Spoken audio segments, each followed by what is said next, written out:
It was only recently that I discovered the Blackwell series tucked into an indie adventure bundle on Steam, and let me tell you, I am very glad that I decided to pick it up. Now, let me preface this review by telling you that I'm a huge fan of adventure games. The stories, puzzles, and careful attention to detail are appealing to me. Don't let my bias turn you away though. If you have even the slightest interest in point and clicks, you should absolutely give this game a go. The Blackwell Legacy from Wadjet Games was initially released in 2006, but I'm playing a later re-release from 2011 with the most obvious update being a change in voiceover for the main character. Who the hell are you? It's the first in what is currently a 4-game series and is absolutely essential to the entire experience, so don't just skip to the later games without playing through this one at least once. It features Rosangela Blackwell as the protagonist, a reclusive woman working as a writer for the local newspaper who, as the title of the game may suggest, acquires a ghost sidekick as a family heirloom. Hi there. Now, the first thing you'll notice when you start the game is the seemingly old-school graphics. This was never too much of a problem for me, but then again, I'm not too picky about visuals when it comes to video games. Even with the pixelated display, it was very obvious how much care was given to the artistic direction. The second thing that I noticed was the fully voice-acted script. What exactly do we know? Well, Exactly.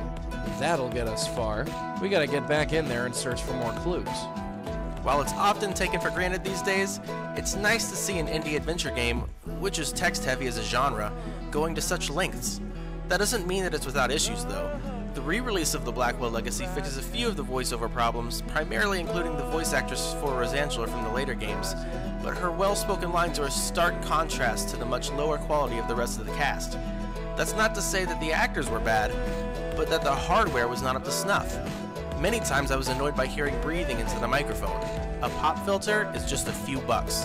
There's no excuse. The gameplay in the Blackwell Legacy is what you would expect from any adventure game. You have an inventory, walk and interact with objects by clicking around the screen, and solve puzzles to progress the plot. The most unique feature is a clue combining system where you click 2 items in your notebook to link them together, often giving you a new clue.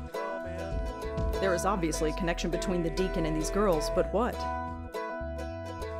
Most importantly, the story is great.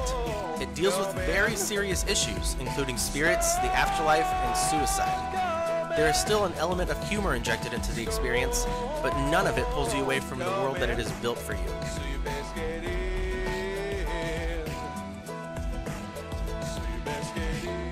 The biggest disappointment you'll face while playing the Blackwell Legacy is the length of the game.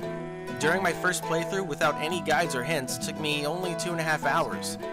With such a short playtime and relatively low replayability since it has a linear story that doesn't branch, you'd expect the game to at least sell cheap.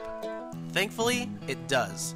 Selling at $4.99 per entry on Steam, excluding the most recent installation which goes for $9.99, it's well worth your money.